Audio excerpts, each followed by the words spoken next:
ماذا يعني هذا؟ يعني أن الانبعاثات الميثان تملأ البيئة، وهي تساوي حوالي 40 مليون طن. That have joined together pursuing a 30% reduction globally in methane emissions by 2030. And as you have heard Fatih Birol say, and I have followed him in the saying of it, that's the equivalent of every automobile in the world and every truck in the world, every ship in the world, every airplane in the world, all going to zero by 2030. I think we can beat it. And I think a lot is happening with respect to methane reduction around the world, and you just heard Mexico join into that. The President talked about leveraging the federal government's purchasing power in order to carbonize supply chains. He talked about using our public finance to unlock billions in private investment, supporting stronger efforts in developing countries, something we've been working on very directly within my team.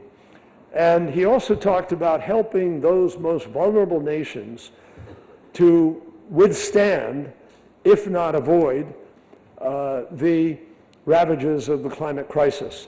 So the President also announced, a doubling of the U.S. contribution to the Adaptation Fund of $50 million in new adaptation support for African nations, for a total of more than $500 million this year. We are also announcing a series of partnerships here in Sharm el-Sheikh that will encourage action and scale up finance. We in Norway announced the Global Shipping Challenge with more than 40 concrete pledges from governments, ports, and others, private sector, to decarbonize global shipping. And I'm pleased to say we did that in conjunction with Norway. Prime Minister Støre was here to help in defining that, and we're delighted that a maritime nation like Norway, which has always cared about these issues, is as involved as it is. Together with Germany, we announced support for the energy pillar of Egypt's country platform for the nexus of food, water, and energy. It's called NUEFE. And what NUEFE does, folks, it breaks new ground. It shows exactly how the template can work to reduce emissions, to deploy renewables, and to put you on a virtuous path to the road to net zero. And what NUEFE does is it shuts down 11 dirty, old fossil fuel turbines. It will shift 5 gigawatts of gas production from Egypt to Europe, where the gas will go. That will reduce emissions in Egypt and be used only in the context of the needs of Europe. It's not a long-term commitment by Europe to shift to that, as Germany, for instance, is moving to 80% renewables as the base for their power sector in Germany. So, in addition, Egypt commits to build out 10 gigawatts of solar and wind, so it's a net 15 gigawatt shift to the clean energy side, with the United States and Germany and a group of other countries joining together, and the European Bank for Reconstruction and Development joining with a significant contribution, and Germany particularly with a big loan at very concessionary rates. That's what helped make this deal happen. Finance that came together in concessionary form to attract $10 billion of investment that will actually deploy this clean energy. Japan, Canada, Norway, and the United States and the UK, we joined together with the EU in pledging immediate action to reduce greenhouse gas emissions associated with fossil energy production and consumption. And there are a whole series of detailed, specific domestic steps that countries will take, which we can make available to you. And there's also a tech guidance process to this. For instance, helping a country that may not quite know exactly how to approach the methane issue.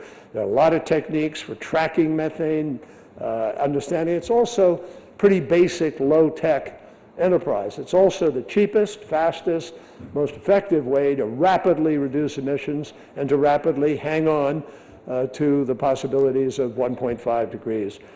Earlier in the week, I announced a partnership with the Rockefeller Foundation and the Bezos Earth Fund to create an energy transition accelerator that will catalyze private capital in order to accelerate the clean energy transition in developing countries in ways that have environmental integrity, that they don't allow some of the problems that existed previously in the voluntary carbon marketplace, that have very clear guardrails, very clear accountability. And we're going to work over the next months in an accelerated basis to speed the transition through this kind of mechanism. I want to emphasize, there's a time constraint on this, that the window will be open, and there is an amount constraint, and we believe that the guardrails will be real and important to its efficacy. It also, importantly, will supplement, not replace, any public commitments or public dollars or public efforts that have been made. But it's clear, my friends, if we're going to achieve keeping the Earth's temperature increase at 1.5 degrees, the scientists tell us the only way to do it is to be able to reduce emissions by about 45% in the next 7.5 years, and to be able to keep 1.5 degrees alive. If you don't do enough in the next 8 years, it becomes impossible to be able to reach net zero by 2050, barring some miraculous discovery or breakthrough with respect to technology that we don't anticipate. We and our partners are going to work with governments, with businesses, with NGOs, the full range of stakeholders to design this initiative of the accelerator in a way that delivers finance at scale with full environmental integrity.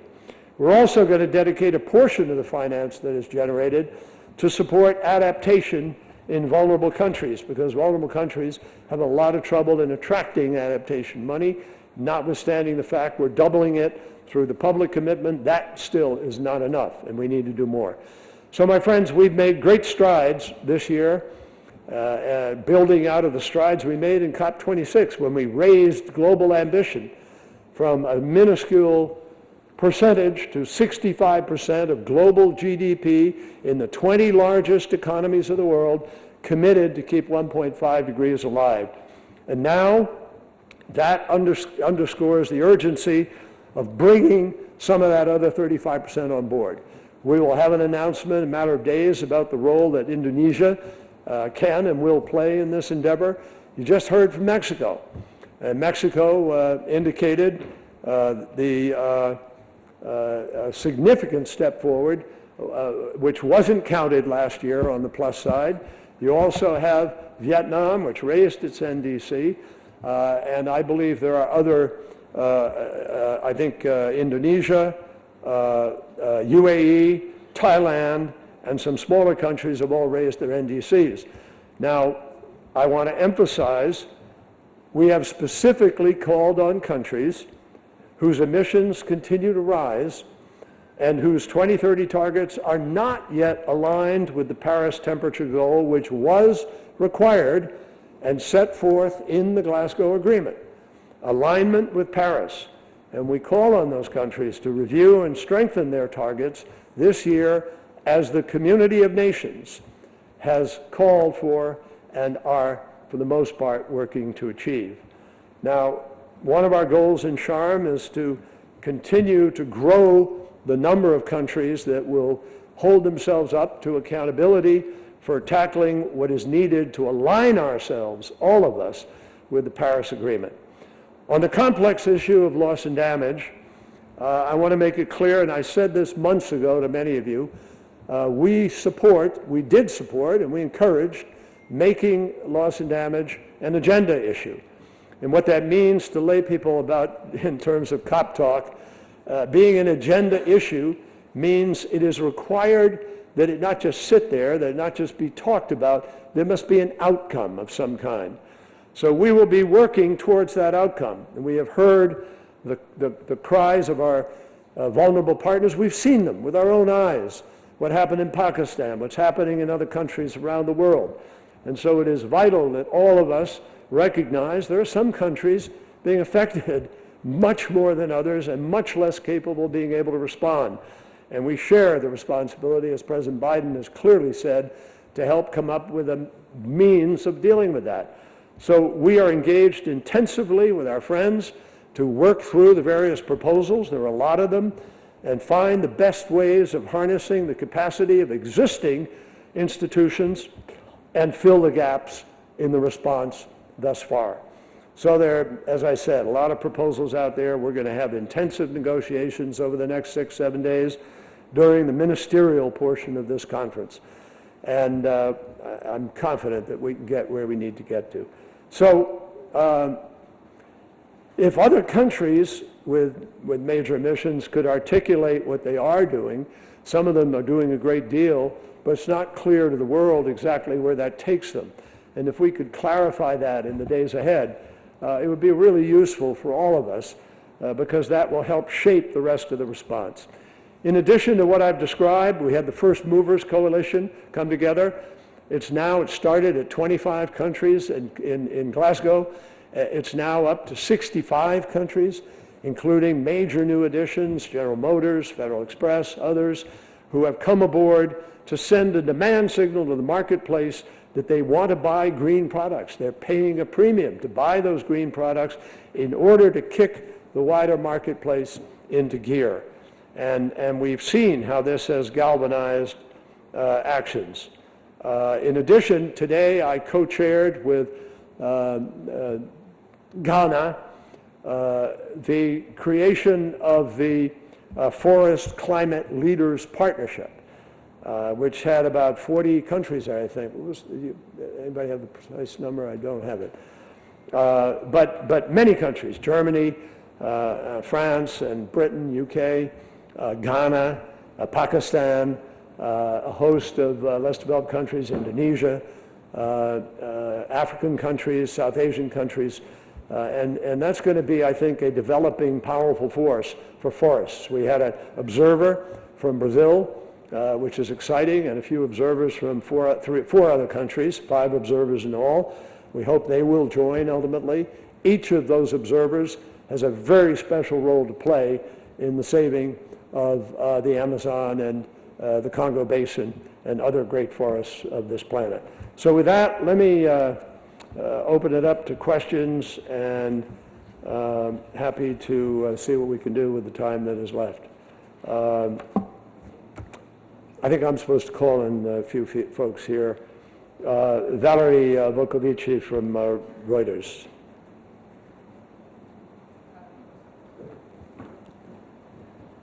Yes, you know, you've been mentioning keeping the 1.5 degree goal alive, but there are some parties that don't want any reference to 1.5 degrees and not even 2 degrees in the negotiations. So how can the goal be kept alive if it can't even be mentioned specifically in a text?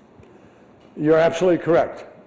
There are very few countries, but a few, that have raised the issue of not mentioning this word or that word.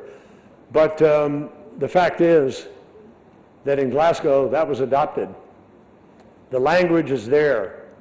And I know that President Shukri has no intention of being the president of a COP, and Egypt doesn't intend to be the country that hosts a retreat from what was achieved in Glasgow. So we will have those discussions during this week, but that is the adopted language of the UNFCCC. And most countries here have no intention of going backwards. Fiona Harvey.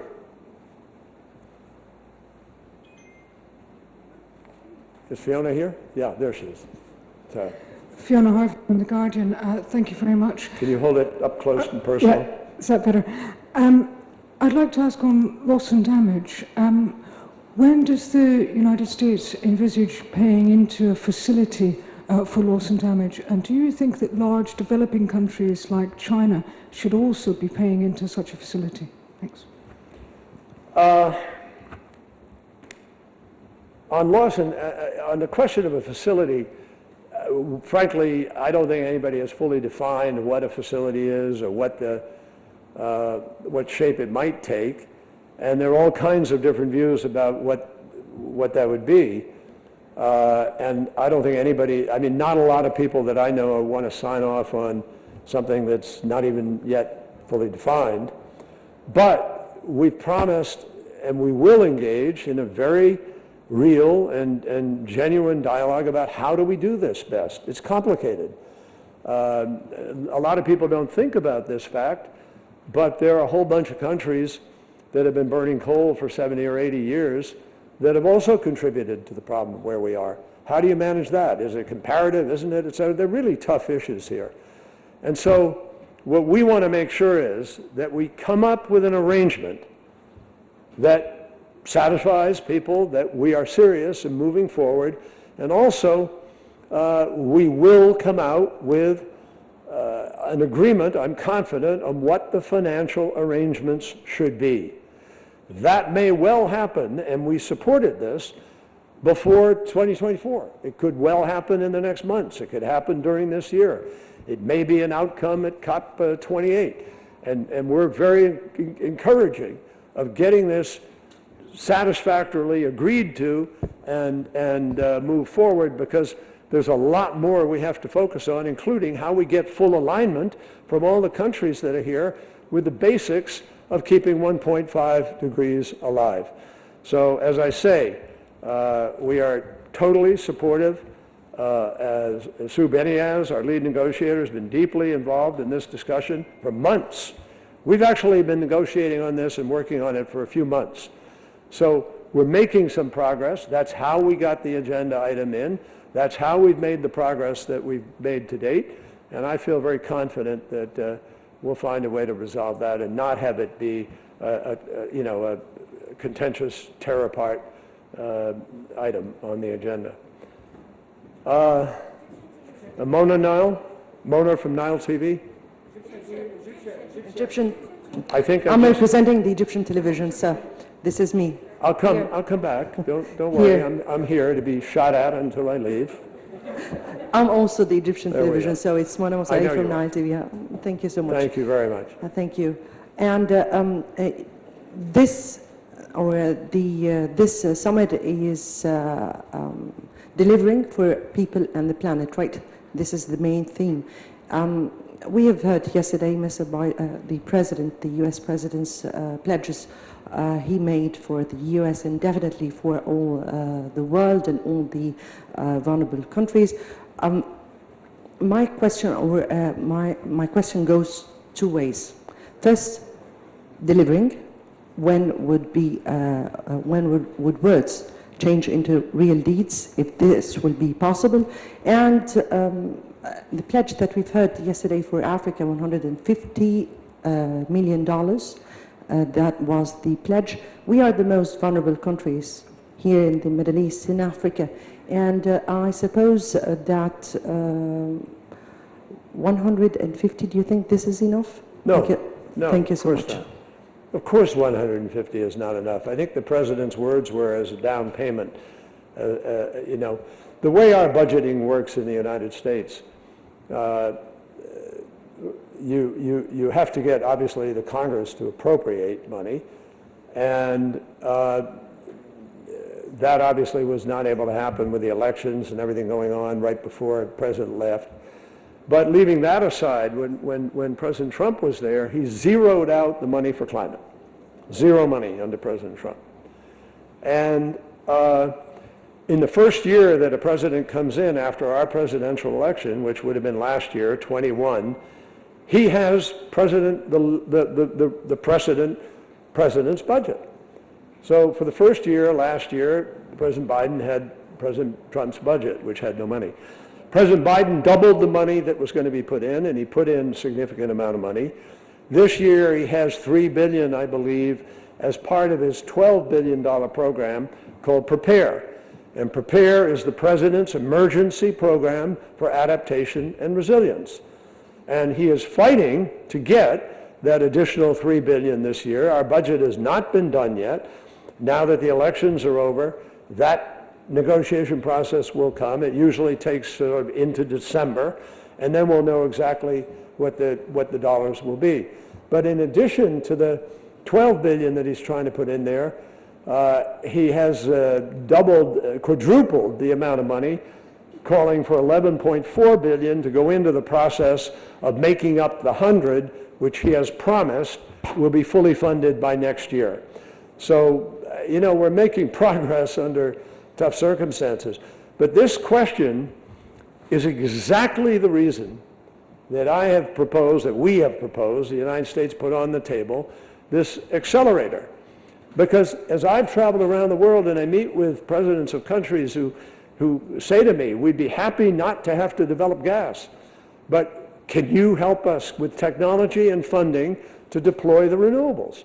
And I sit there, you know, honestly not able to say yes, because we don't have the money yet, and we don't have that amount. The UN and Boston Consulting Group and McKinsey and a whole host of people here have made analyses that show that each year to effect this transition, we need trillions of dollars to be spent. 2.5 to 4.5 trillion a year for the next 30 years. That's the investment in this transition that's needed. Now, I don't know anybody who's going to put those trillions in yet, except the private sector is ready to invest in this transition. Invest means not give away. It means put money in which they're part of a project that may make money. An energy project, a transportation project, a water project, whatever it may be. And that's the way the economies of the world have worked for years. But what we need is, how do you help a country in Africa that has only 17% of its citizens actually have electricity? And so there's no revenue stream. Not enough people paying in, not enough people to pay in. How do you get that economy? That's called development. And you need to be able to have concessionary money that you can put on the table to de-risk, to take the risk lower, currency risk, political risk, regulatory risk, the different risks that get measured in investing. You have to be able to solve that puzzle. And if you have money you put on the table to take the first risk, you can deploy the trillions. That's why NUEFE is important. That's what we did in NUEFE. We put 200 million. We put in 35 million. Germany put in 100 million low concessionary loan. The EBRD put in about 15 or 20 million from their trust fund. We had the EU put in about 30 million. So we built up this pot of 200 million in order to make NUEFE work. But it took us months. It took a lot of work. We don't have time to do that kind of work on every single deal we have to do to deploy renewables around the world if we're going to meet the schedule. So let me call on, I'm going to take the time at the end, but I have Chao Deng from the Wall Street Journal. Right here. Thank you so much, Secretary Kerry. What did you and Mr. Xie Zhenghua discuss this COP? What are the immediate areas in fighting climate change that the two sides can work on? And did the topics the two sides discuss this time go beyond climate change? Well, I answer unequivocally no to the last part of the question, but I'm not going to, get into what has been an informal discussion. We are not engaged in formal negotiations. We've had several informal discussions.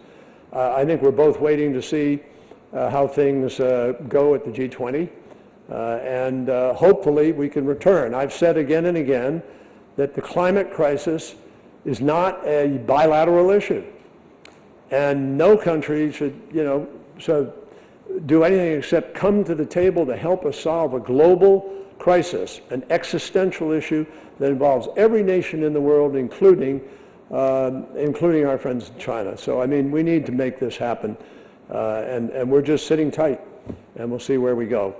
Lise Friedman, New York Times, and you'll be the last question over here. I don't know who, but I promise you I will do that, if they don't kick me out of here. Thank you, sir.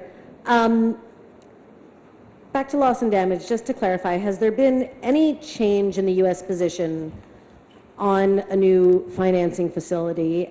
If not, why not? And also, can you speak to, do you see any political ramifications back home for Democrats, for President Biden, were the U.S. to agree to fund a new facility here at Sharm? Well, we're not at a facility discussion yet. We're trying to discuss what financial arrangements might be. But it's a well-known fact that the United States and many other countries will not establish some sort of, some sort of a legal structure that is tied to, compensation or liability. That's just not happening, but for a whole bunch of countries. So what we need to do is figure out, we're 100% ready. President Biden has said we can and will deal with the issue of loss and damage. And that's why it's on the agenda. We agreed, it has to be. And we want to come to closure on it. And we will find a way, I'm confident, to be able to have financial arrangements that reflect the reality of how we are all going to deal with the climate crisis. That's what these meetings are all about. Last question. You have to identify yourself. I don't know who you are, which is always risky, but that's okay. Me or him? Me or him? Excuse me? Sorry, me or him, Your Excellency. Oh, you mean you're fighting amongst yourselves as to who's... Okay. Okay. Okay, she won. I'm Riha Medib from Channel 1 Egyptian television. In this crucial summit, with the theme of Together for Implementation in Cop27 here in Sharm el-Sheikh, how to change and transform the decisions to concrete actions and opportunities for collaboration and cooperation, especially regarding the adaptation projects that contributed to the long-term sustainability of local communities. Thank you. Well, it's a great question, and it is at the heart. That is a central question that we are answering. President Biden put $500 million yesterday on the table, real money, in order to accelerate this effort with Egypt for development. In addition, we engaged with your ministry for over a year in helping to work for the NOEFE program to be able to come into reality. We sent 40 American businesses joined together to come over here several months ago, led by Ambassador David Thorne, and they met with your ministers, and they produced a number of real projects that are going forward. And we're very anxious to work with Egypt going forward. There's a huge amount already of American investment here, and I'm confident that given what is happening in Egypt in terms of its stepping up on climate, there will be more, no doubt in my mind. So folks, I'm curfewed here. They shut this down. I don't want to abuse the rules. Thank you all very, very much. Appreciate it.